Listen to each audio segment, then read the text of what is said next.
My name is Lily Whitford. I'm 28 years old. For 20 years, my parents called me the slow one.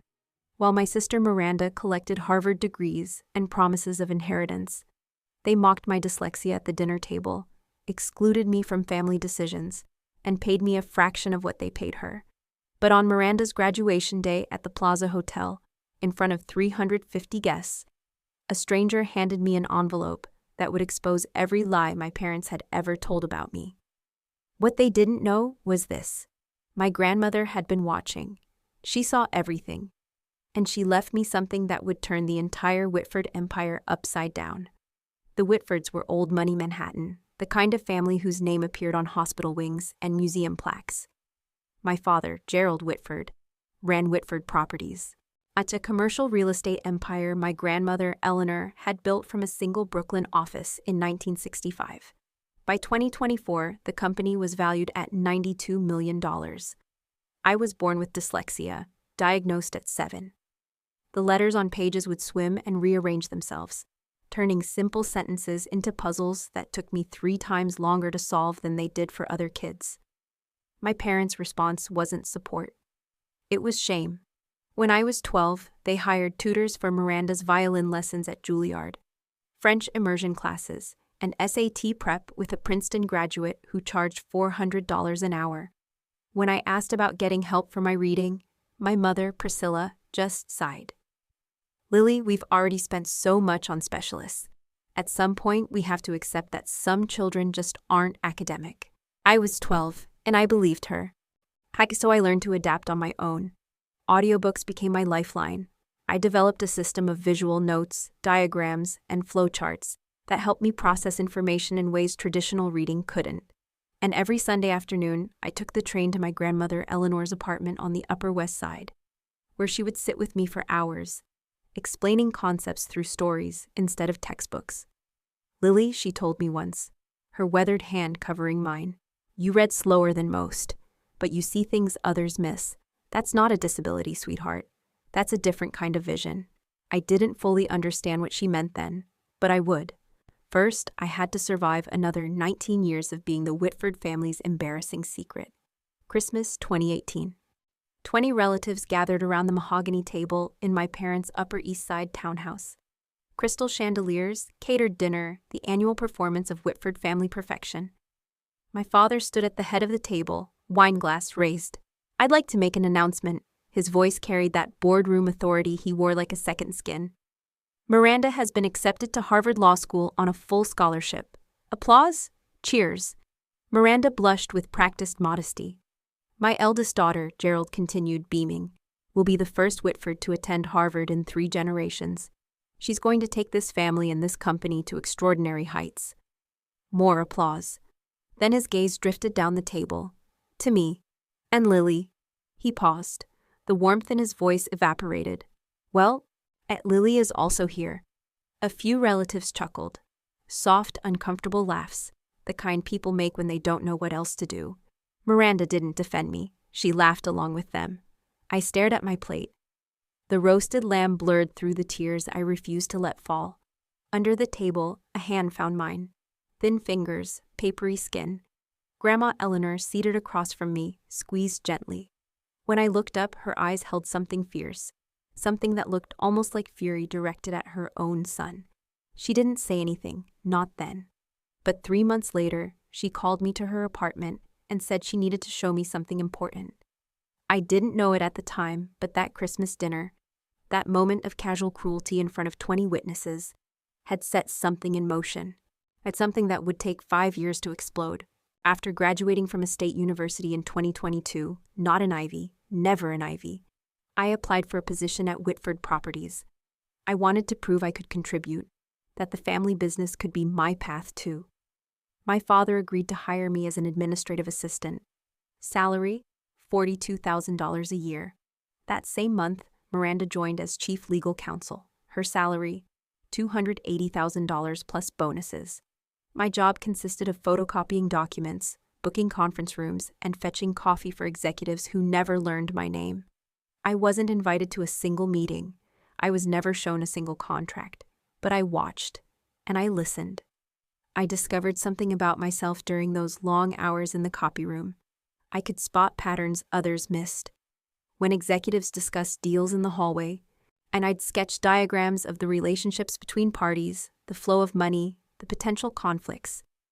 A skill I developed to compensate for my reading difficulties had become something else entirely. Grandma Eleanor had taught me that. During those Sunday afternoons at her apartment, she'd spread out old contracts from the company's early days and show me how to read them, not word by word, but as systems, as structures. "Your father reads contracts like a lawyer," she told me once in 2019, just before her health started declining. "He looks for what he can exploit. You read them like an architect. You see how all the pieces connect." That same day, she handed me a small wooden box, mahogany with brass hinges. "Keep this safe," she said. "Don't open it yet. When you need it, you'll know." I took the box home, tucked it in my closet, and tried to forget the strange weight of her words. March 2019. Grandma Eleanor's apartment.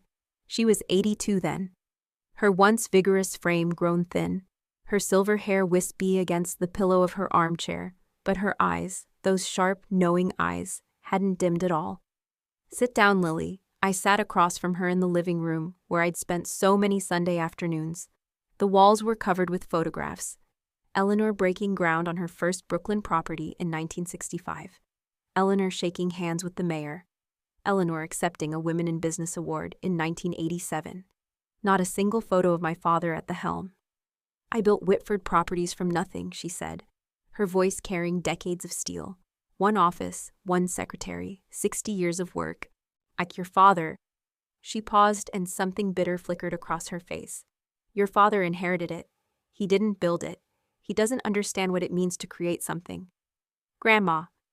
He judges people by their credentials, their degrees, their ability to perform in boardrooms. I judge people by how they treat those who can't fight back." She leaned forward. "And you, Lily? You're the only one in this family who knows how to be kind."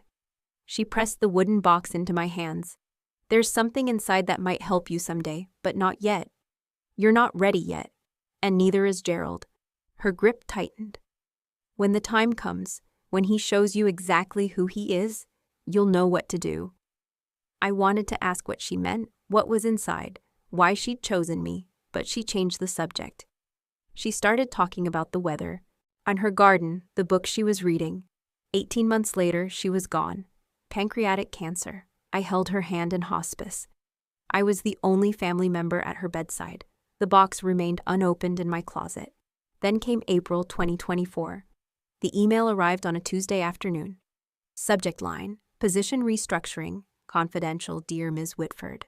As part of our ongoing organizational optimization, your current position will be eliminated effective July 1st, 2024. HR will contact you regarding severance options. I read it 3 times. The letters swam, rearranged, settled back into the same devastating message. They were firing me. That evening, I stayed late organizing files no one would ever look at. Through the thin walls separating my cubicle from my father's corner office, I heard voices, Gerald and Priscilla. "Nat, we can't have her here when Miranda takes over," my father was saying. "It looks bad."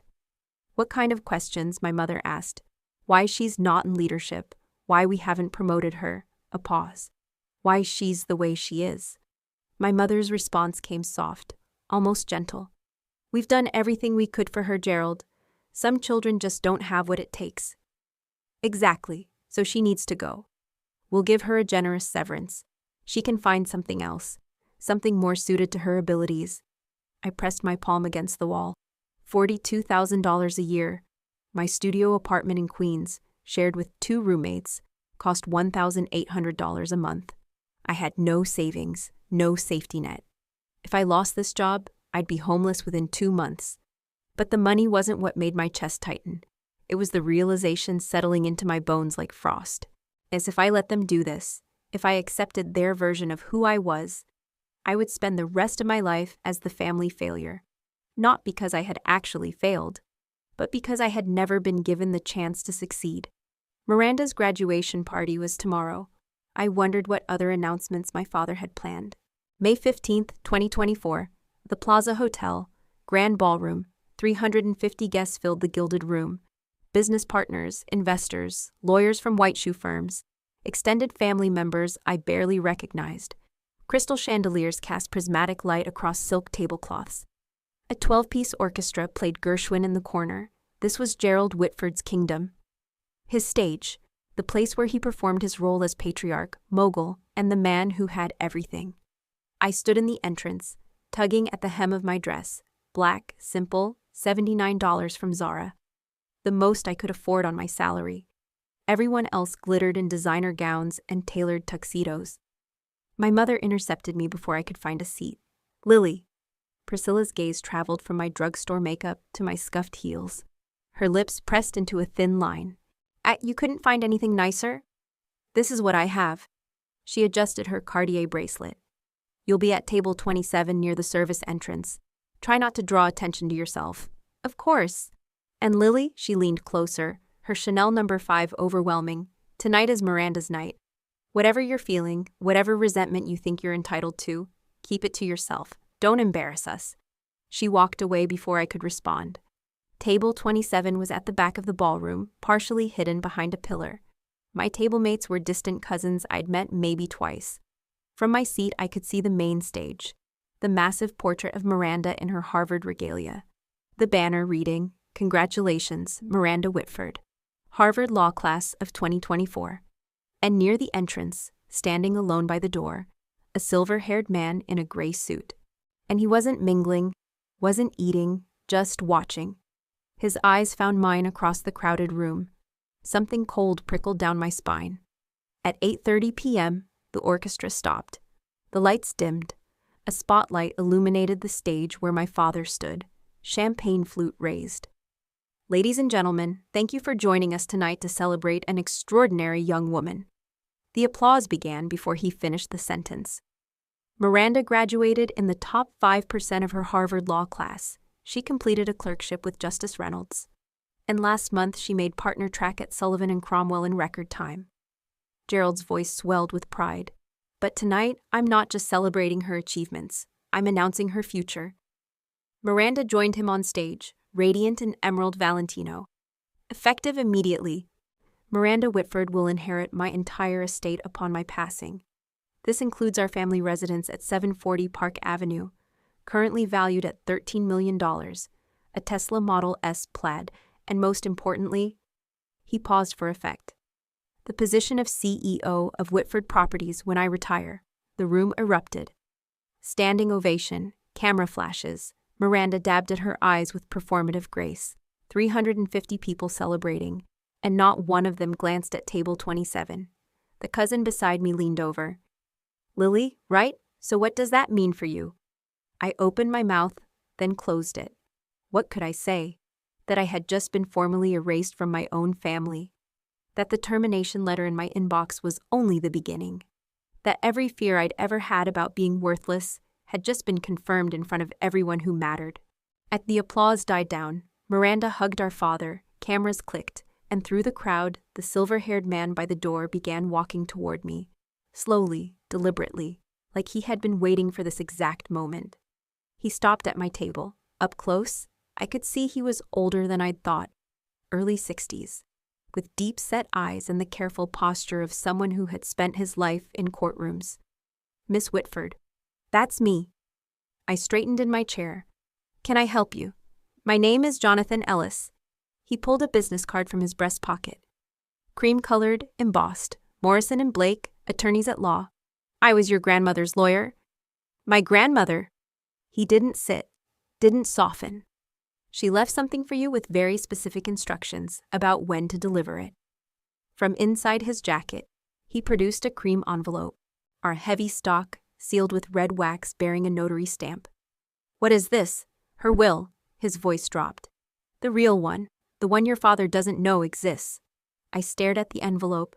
The notary seal read Morrison and Blake. September 12th, 2019, 5 months after that Sunday afternoon in her apartment. 5 months after she had handed me the wooden box. "I don't understand. Your grandmother gave me explicit instructions. I was to deliver this document on the day your father publicly disinherited you." Ellis glanced toward the stage where Gerald and Miranda were still basking in applause. I believe that just occurred. My hands trembled as I took the envelope. Mr. Ellis, what's in here? For the first time, something almost like warmth flickered in his eyes. Mrs. Eleanor told me to tell you, give this to Lily on the day Gerald shows her exactly who he is. By then, she'll be ready. He straightened his tie. I'll be available when you have questions. You have my card. Then he turned and walked away, disappearing into the crowd. I couldn't breathe in that ballroom. I pushed through the service entrance and found an empty hallway near the kitchen. Fluorescent lights buzzed overhead. The sounds of celebration were muffled into a distant hum. My fingers shook as I broke the wax seal. Inside, 3 pages of dense legal text, a notarized signature, a date. September 12, 2019. I read slowly, carefully. The letters swam, but I forced them into focus. Then my eyes caught on the paragraph near the middle. To my granddaughter, Lily Ann Whitford, I bequeath 51% of my shares in Whitford Properties, LLC, currently valued at approximately $47 million, along with all voting rights associated therewith. I read it again, and again. 51%. Controlling interest. The will continued. This bequest is made with full knowledge of my son Gerald's treatment of Lily. She has been excluded, diminished, and denied opportunity, not due to lack of ability, but due to lack of support. Lily is not slow. Lily was abandoned, and I will not allow her father's prejudice to continue after my death. A sob caught in my throat. Grandma had seen, she had seen everything. Then the condition, to activate this bequest, Lily must formally request an emergency board meeting within 72 hours of receiving this document. Failure to act within this window will render this will null and void, and all assets shall transfer per my 2015 testament. 72 hours. Yet the deadline would fall at 8:30 p.m. on May 18th. I leaned against the cold wall, the document clutched to my chest. My grandmother had given me a weapon. Now I had to decide whether I was brave enough to use it. Jonathan Ellis was waiting by the coat check when I emerged. You read it. The 72-hour clause. My voice cracked. Why would she put that in? Your grandmother knew you, Miss Whitford. He handed me a second card, this one with a personal cell number handwritten on the back. She knew that if she gave you unlimited time, you might convince yourself not to act. The deadline isn't a punishment. It's permission. Permission to stop waiting for your family to change their minds about you. Permission to take what's rightfully yours. Through the ballroom doors, I could still see my father on stage posing for photographs with Miranda. My mother circulated among guests, accepting congratulations as if she had earned them herself. If I did this, if I invoked the will, I would destroy every relationship I had left. My parents would never forgive me. Miranda would see it as betrayal, but if I stayed silent, I would accept their verdict. I would become exactly what they had always said I was, the failure, the slow one, the daughter who didn't matter. Miss Whitford, Ellis's voice cut through my spiral. Your grandmother believed in you. She spent the last 3 years of her life preparing for this moment. The question is, do you believe in yourself? I looked at the will in my hands, at the elegant signature of the woman who had held my hand under Christmas tables and taught me to read contracts like architecture. I'll call you tomorrow, I said. We're requesting that board meeting. Ellis allowed himself a small smile. She said you would. That night, back in my cramped Queens apartment, I finally opened the wooden box. My roommates were asleep. Yet the only light came from the street lamp outside my window, casting orange stripes across my bed where I sat cross-legged, the mahogany box in my lap. The brass hinges creaked as I lifted the lid. Inside, a handwritten letter on Eleanor's personal stationery, a faded document with a 1965 date stamp, and a USB drive, sleek and modern, clearly added much later. I reached for the letter first. My dearest Lily, if you're reading this, then Jonathan has done his job, and your father has done exactly what I feared he would. I'm sorry I couldn't protect you while I was alive, but I can protect you now. The enclosed document is the original partnership agreement from 1965 when I founded Whitford Properties, with 2 colleagues who have long since passed. Your father has never seen it. is it establishes that the founder's shares carry permanent voting rights that cannot be diluted or transferred without board approval. The USB contains something else, something your father hoped I had forgotten. In 2018, Gerald proposed a resolution to reduce my voting rights from 51% to 10%. His stated reason: I was too old to understand modern business. The real reason: he wanted control, and I was in his way. The board rejected his proposal by 2 votes. I was one of those votes. I never forgot what he tried to do. And I never forgave him for the way he treated you to justify it, as though diminishing you somehow proved I was unfit. Use this wisely, Lily. Not for revenge, for justice. All my love, Grandma Eleanor. Plugged the USB into my laptop. The file was labeled Board Meeting Minutes, March 2018, PDF. Art my father's attempt to strip his own mother of power, documented, time-stamped, real. The next morning at 9:01 a.m., Margaret Coleman answered on the second ring. Lily Whitford. Her voice carried the rasp of someone who had smoked for decades and laughed even longer. I've been wondering when you'd call. You know who I am? Sweetheart, your grandmother and I built half of Brooklyn together in the 70s. She talked about you constantly. A pause.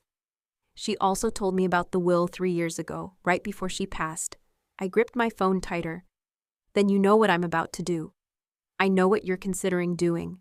There's a difference. Margaret's tone shifted, sharper now, more businesslike.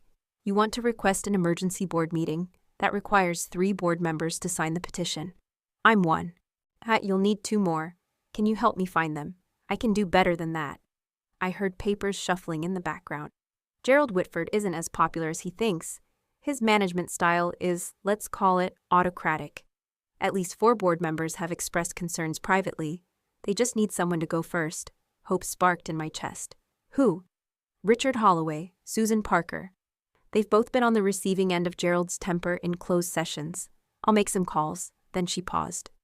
Lily, I need you to understand something. This isn't going to be pleasant. Your father will fight. Your sister will fight. They'll say terrible things. They've been saying terrible things my whole life. At least now I get to respond. Margaret laughed, warm and genuine. Eleanor always said you had steel under all that quiet. I'm starting to see what she meant. That night she texted me. Petition filed. See you tomorrow. Your grandmother would be proud. Gerald found out about the board meeting at 4 p.m. on May 17th. I know this because Miranda called me 45 minutes later, her voice tight with controlled fury. What did you do? I was sitting in my cubicle at Whitford Properties pretending to organize files. I don't know what you're talking about. Dad just got a notice from the board secretary. Emergency meeting tomorrow. Requested by Margaret Coleman and 2 other directors. A pause. Sharp as broken glass. Margaret Coleman hasn't requested anything in 15 years. What did you do? Maybe she has concerns about company management. Don't play games with me, Lily. If you're trying to embarrass us, trying to make some kind of scene. I'm just doing my job, Miranda, same as always. She hung up without saying goodbye. 20 minutes later, Gerald stormed past my cubicle on his way to his office. He didn't look at me, didn't acknowledge I existed. He just slammed his door hard enough to rattle the windows. I heard him on the phone. Ridiculous waste of time. Margaret's probably going senile. We'll address her concerns and move on. No, I'm not worried. Lily? My God, Miranda, she can barely read a spreadsheet. She's not a threat to anyone. I smiled. For the first time in 28 years, being underestimated felt like an advantage. That night, in my apartment, I prepared. I printed 3 copies of the will, downloaded the 2018 board minutes onto my phone as backup, and wrote a brief statement, not an accusation, just a presentation of facts. Jonathan Ellis confirmed he would attend as the authenticating attorney. I barely slept. But for once, it wasn't anxiety keeping me awake, as it was anticipation. May 18, 2024, 9:45 a.m., Whitford Tower. The elevator opened onto the 42nd floor, floor-to-ceiling windows, Italian marble, the kind of corporate opulence designed to intimidate. I stepped out in a borrowed gray blazer, my roommate's, 2 sizes too big, carrying a leather portfolio I had bought at Goodwill for $12. The security guard at the boardroom door held up a hand. Name? Lily Whitford. He checked his tablet and frowned. You're not on the authorized attendee list. I'm a Whitford Properties employee, and I have business with the board. Ma'am, this is a restricted meeting. Is there a problem? Miranda's voice behind me. I turned. She looked immaculate, navy power suit, Hermes scarf. The uniform of someone who belonged in boardrooms. Lily? Her smile didn't reach her eyes. What are you doing here? I have information to present to the board. Information? Miranda laughed, sharp and performative. About what? You work in the copy room. The nature of my presentation is confidential. You don't even know what ROI stands for. Return on investment. It's not that complicated. Her smile flickered. Before she could reply, our father appeared at the end of the hallway flanked by two senior executives. What's going on here? Lily wants to attend the board meeting, Miranda said. I was just explaining that isn't possible. Gerald looked at me the way he always did, like I was a stain he couldn't quite scrub out. Lily, go back to your desk. This doesn't concern you. Actually, a voice called from inside the boardroom. It does. Margaret Coleman appeared in the doorway, 72 years old, as silver-haired, standing with the quiet authority of someone who had been building empires when Gerald was still in diapers. I invited her. She has standing to address the board. Let her in. Gerald's jaw tightened. For a moment, I thought he might physically block the door. But Margaret Coleman had been on the board for 32 years. Her authority in that room exceeded his. Fine, my father said, his voice ice cold. Let her speak. We'll see how long it takes before she embarrasses herself. The boardroom was smaller than I had imagined. An oval table of polished walnut, 12 leather chairs, portraits of past executives on the walls, including my grandmother Eleanor, her painted eyes seeming to watch from above the fireplace. 12 board members took their seats. Gerald at the head, Miranda to his right. I'm not officially a board member yet, but positioned like the heir apparent. I was directed to a chair at the far end, the children's table of corporate governance. In the corner, Jonathan Ellis sat with his briefcase. He caught my eye and nodded once. Robert Hartley, the board chairman, a distinguished man in his mid-60s who had known my grandmother for decades, called the meeting to order. This emergency session was requested by Margaret Coleman, Richard Holloway, and Susan Parker. Margaret, you have the floor. Margaret rose. Thank you, Robert. I'll keep my remarks brief. She gestured toward me. The matter I wish to address concerns a document that has recently come to light, a document that affects the ownership structure of this company. I yield my time to Miss Lily Whitford. All eyes turned to me. Miranda smirked, and Gerald leaned back in his chair with theatrical boredom. I stood. My hands were steadier than I expected. Thank you, Mrs. Coleman, and thank you to the board for allowing me to speak. What I'm about to present may come as a surprise to some of you. I ask only that you listen to the evidence before reaching any conclusions. Gerald sighed audibly. I ignored him. Before I could continue, my father raised his hand. I'm sorry, Robert, but before we waste the board's valuable time, Gerald stood, buttoning his jacket with deliberate slowness. I need to provide some context. Gerald, Margaret began. Lily is my daughter, he said, his voice carrying that patronizing warmth he used for difficult clients. And I love her, but she is not qualified to address this board on any business matter. She works in an administrative role. She has no legal training, no financial background, no strategic experience. Miranda chimed in, her tone dripping with false sympathy. Lily also has dyslexia. She struggles with reading. We've tried to support her, but... She shrugged elegantly. Some limitations can't be overcome with effort alone. A few board members shifted uncomfortably. But what we're seeing here, Gerald continued, is a troubled young woman acting out, perhaps due to the announcement at Miranda's graduation party. Sibling jealousy is... Mr. Whitford, Robert Hartley's voice cut through like a gavel. You'll have an opportunity to respond. But Miss Whitford requested this time, and she is entitled to use it. Gerald sat down. His expression promised consequences. Miranda caught my eye and mouthed, "You're embarrassing yourself." I looked at both of them, my father and my sister, and felt something shift inside me. Not anger, something colder, clearer. They weren't trying to protect me. They were trying to protect their version of the story, the one where I was nothing. Thank you, Mr. Hartley. I pulled the document from my portfolio. I won't be discussing my reading ability today. I'll be discussing this. I held up the will. The room went silent. This is the last will and testament of Eleanor Margaret Whitford, founder of this company, notarized September 12, 2019. Gerald's face drained of color. That's impossible, he said, his voice strangled. My mother's will was executed in 2015. I have a copy. You have a copy of her previous will, I said evenly. Under New York estate law, a subsequent valid will automatically revokes all previous testamentary documents. This will was executed 4 years after the one you possess. I placed it on the table. Mr. Ellis, would you please confirm the authenticity of this document? Jonathan rose from his chair. I'm Jonathan Ellis, partner at Morrison & Blake.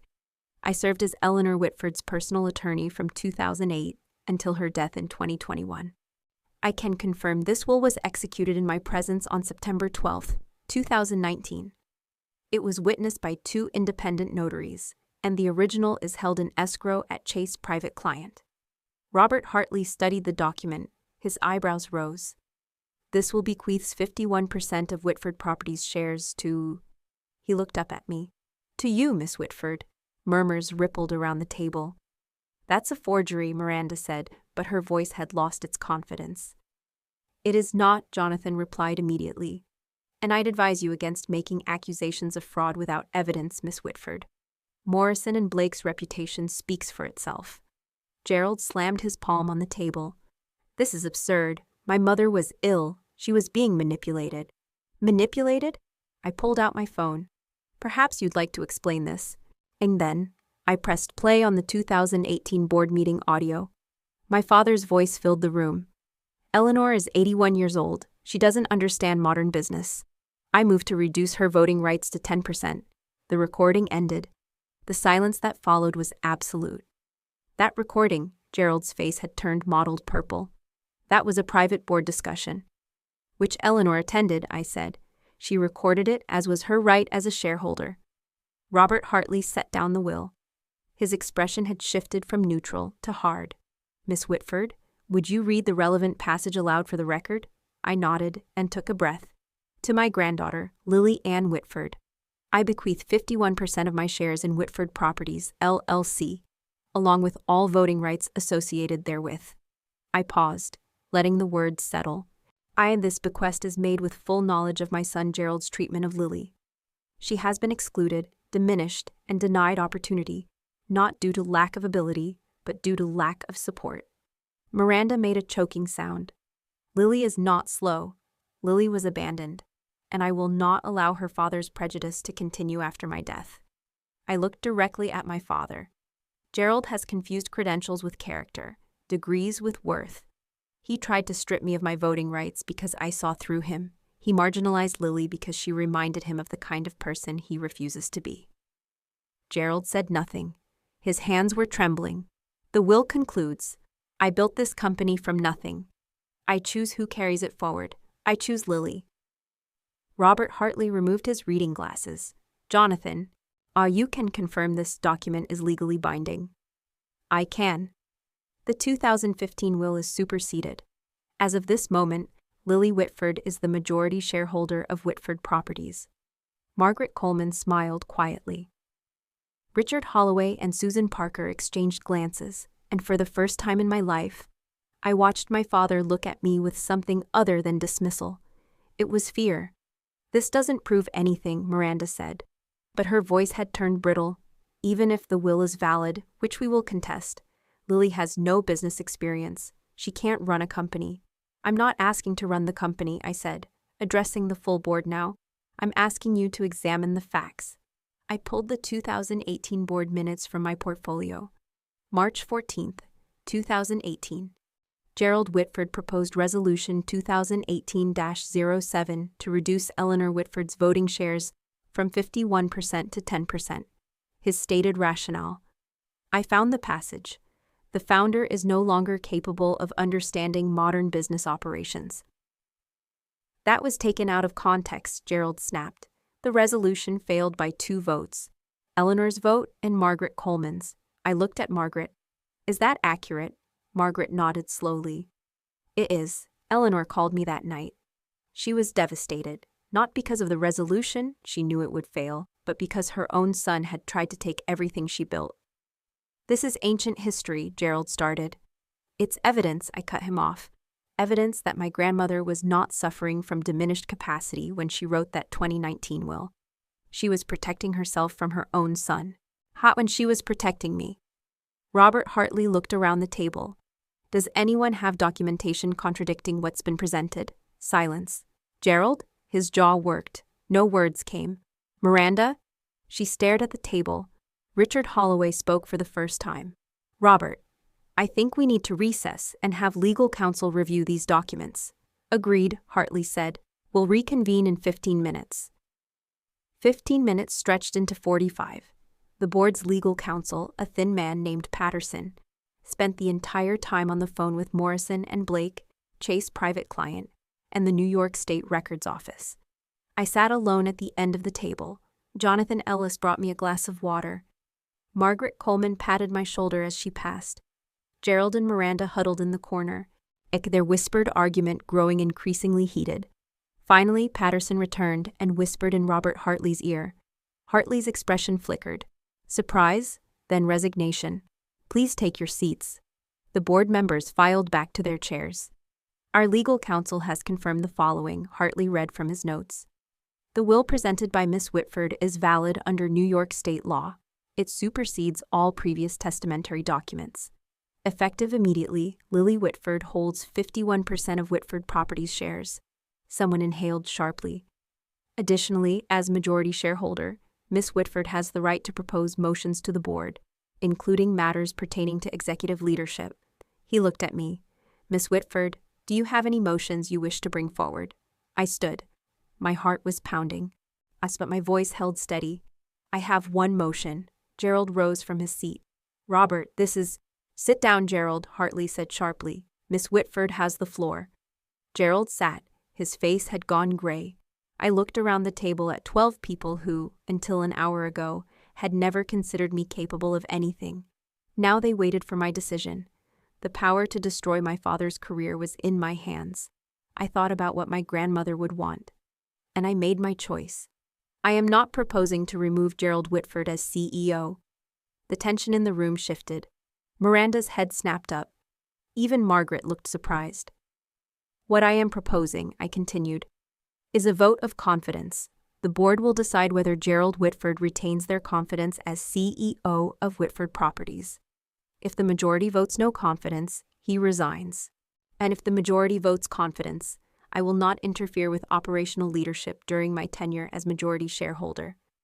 "This is absurd," Miranda stood. "You're turning this into a spectacle, a revenge fantasy." "No," I met her eyes. "This is corporate governance. The same process that exists in every well-run company. The same process my grandmother built into our bylaws 40 years ago. If Dad has the board's confidence, he has nothing to worry about." Robert Hartley studied me for a long moment. Something like respect flickered in his expression. "Is there a second for this motion?" "Seconded," Margaret Coleman said immediately. "Then we'll vote. All those expressing confidence in Gerald Whitford as CEO, raise your hands." 4 hands went up.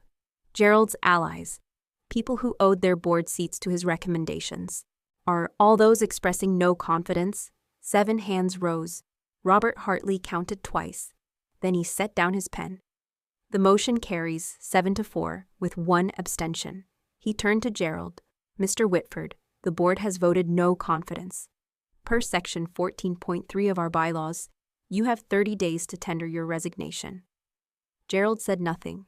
He stood, looked at me, really looked at me, for what might have been the first time in my life. I expected rage, hatred, threats.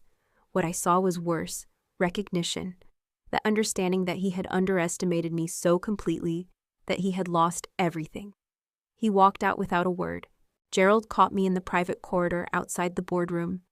Priscilla was with him. Someone must have called her during the recess.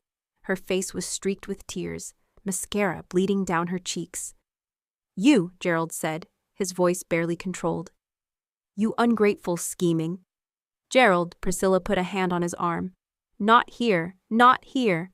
She just destroyed our family in front of 12 people." I stood my ground. "I didn't destroy anything. I told the truth." "The truth?"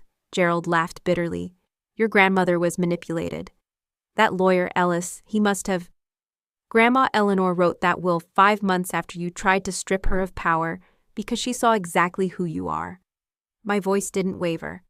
You didn't lose because I betrayed you. You lost because you betrayed her. Priscilla stepped forward. Lily, sweetheart, you have to understand, we were trying to protect you. You've always struggled. We didn't want to put pressure. You didn't protect me, you erased me. 28 years of silence crystallized into words. Every Christmas dinner, every family photo, every conversation where you talked about Miranda's achievements and pretended I didn't exist. That wasn't protection, that was abandonment. That's not fair. You're right, I said. It wasn't fair. I met my mother's eyes. I spent my whole life trying to prove I was worthy of this family. I'm done proving. The documents speak for themselves. Gerald grabbed my arm. This isn't over. We'll contest that will. I pulled free. You'll lose, and you know it. Because Grandma Eleanor planned for every contingency, including this one. I walked toward the elevator. Behind me, I heard my mother's voice. Lily, wait. I didn't wait. For the first time in my life, I didn't need their permission to leave. The elevator doors closed on my parents' faces. I leaned against the brushed steel wall, finally allowing myself to breathe. The adrenaline that had carried me through the past 2 hours began to ebb, leaving something unexpected in its wake. Not triumph, not satisfaction, grief. I had just severed 28 years of hoping things would change, of believing that if I was patient enough, quiet enough, good enough, my parents would eventually see me, love me the way they loved Miranda. That hope was dead now. I had killed it myself. On May 19th, 2024, Gerald Whitford signed his resignation letter at 4 p.m. I wasn't there. I learned about it through an email from Robert Hartley. Miss Whitford, your father has tendered his resignation effective June 15th, 2024. The board has appointed me interim CEO while we conduct a search for permanent leadership. Additionally, the board has voted to offer you a formal position, strategic advisor to the board. This role would allow you to participate in major decisions while you determine your long-term relationship with the company. I read the email 3 times. Habit.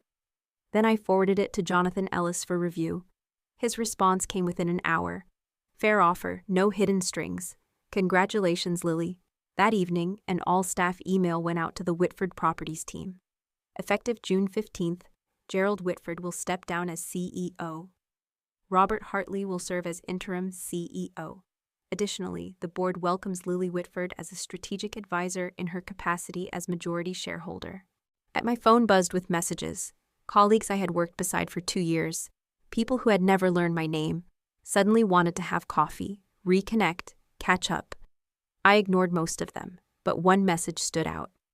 It was from Patricia Morales, an executive assistant who had started at the company in 1987 and had worked directly with my grandmother. Lily, Eleanor used to talk about you constantly. She said you saw things others missed. I never understood what she meant until today. Welcome to the boardroom. She'd be so proud. I saved that message. Some validation doesn't come from family. Sometimes that's better. 1 week later, the story went public. New York Business Journal, Whitford Properties Shakeup. Founder's granddaughter takes control after secret will surfaces.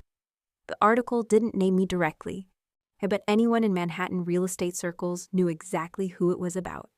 Friends of my parents suddenly remembered prior engagements. Invitations to charity events dried up. The Whitford name, which had once opened every door on the Upper East Side, now carried an asterisk. I didn't celebrate their humiliation, but I didn't mourn it either. Margaret Coleman called me the following Saturday morning. How are you holding up? I don't know yet. Ask me in 6 months. Fair enough, then she paused. Eleanor would have handled it exactly the same way, the vote of confidence instead of termination. Giving him a chance he didn't deserve.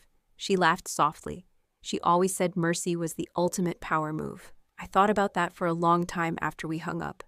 Mercy wasn't weakness. Mercy was choice. And for the first time, and the choice had been mine.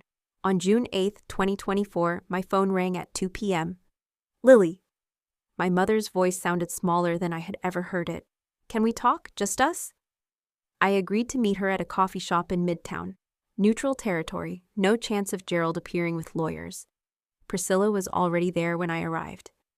She looked older somehow. The careful makeup couldn't hide the exhaustion beneath. "Thank you for coming." She wrapped her hands around a cup she hadn't touched. "I know I don't deserve it." "What do you want, Mom?" "To apologize." The word came out cracked. "For everything. For the way we treated you. For the things we said. For the things we didn't say."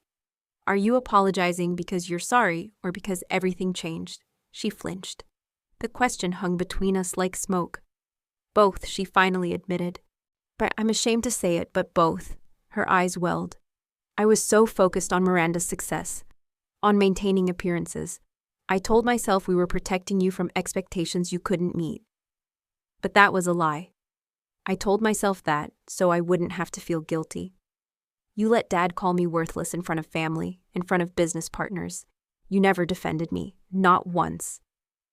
"I know." A tear slipped down her cheek. "I know, and I can never undo it. But Lily, I don't want to lose you entirely. I don't know if that's even possible anymore. But I had to try." I looked at this woman who had been my mother for 28 years, who had braided my hair as a child and forgotten my birthday as an adult. "I can't pretend the last 20 years didn't happen," I said slowly. "But I'm willing to try building something new. Something honest." She nodded, unable to speak. It wasn't forgiveness, but it was a start. In August 2024, 2 months later, Miranda called while I was walking through Central Park. I almost didn't answer. "Lily, I know I have no right to ask, but can we meet?"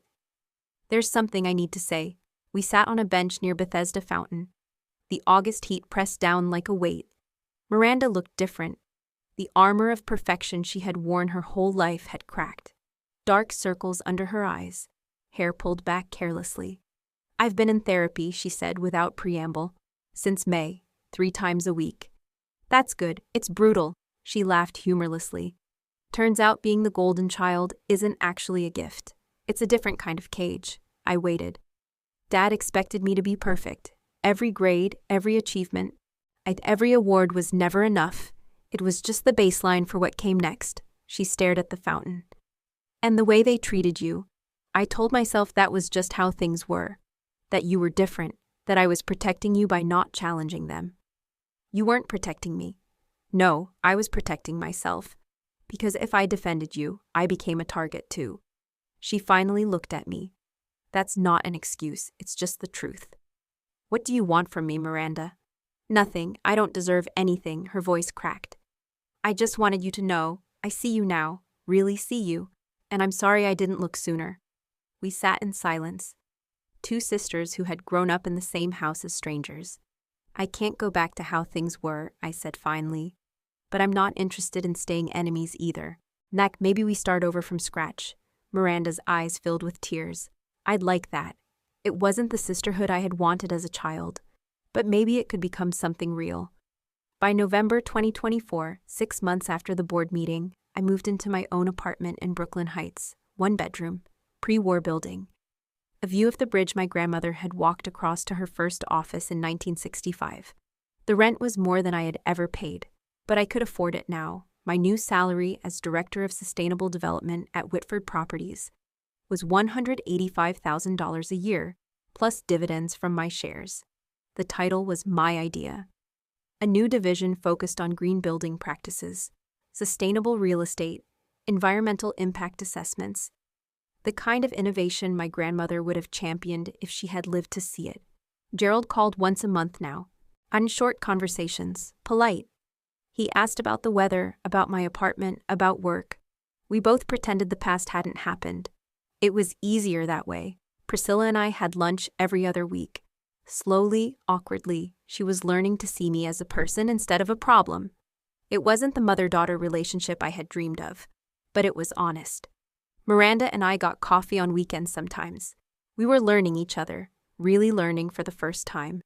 She told me about the pressure she had carried. I told her about the loneliness. Neither of us pretended the past was okay, but we were writing a new story. On the wall of my apartment, I hung my grandmother's portrait, the same one that had watched over the boardroom for 40 years. Sometimes, when the evening light hit it just right, I could almost see her smiling. You did it, Grandma. Or maybe more truthfully, you gave me the tools. I just had to be brave enough to use them. 6 months earlier, I had been invisible. Now I was finally fully myself. Looking back, I understand something now that I couldn't have understood at 27. My grandmother didn't leave me 51% of her company because I was better than Miranda. She left it to me because she knew I wouldn't let power corrupt me the way it had corrupted my father. Dyslexia isn't my flaw. It's part of who I am, like my visual memory, my patience, my ability to see patterns others miss. The things that made me slow in my parents' eyes were the same things that made me see the truth when everyone else looked away. Gerald judged worth by credentials, degrees, and performance. Eleanor judged worth by character, kindness, and in the way people treated those who couldn't fight back. And now, finally, I get to judge my own worth, not by what my parents say, not by what my sister achieved, not by what any stranger thinks, by my own standard, my own measure, my own truth.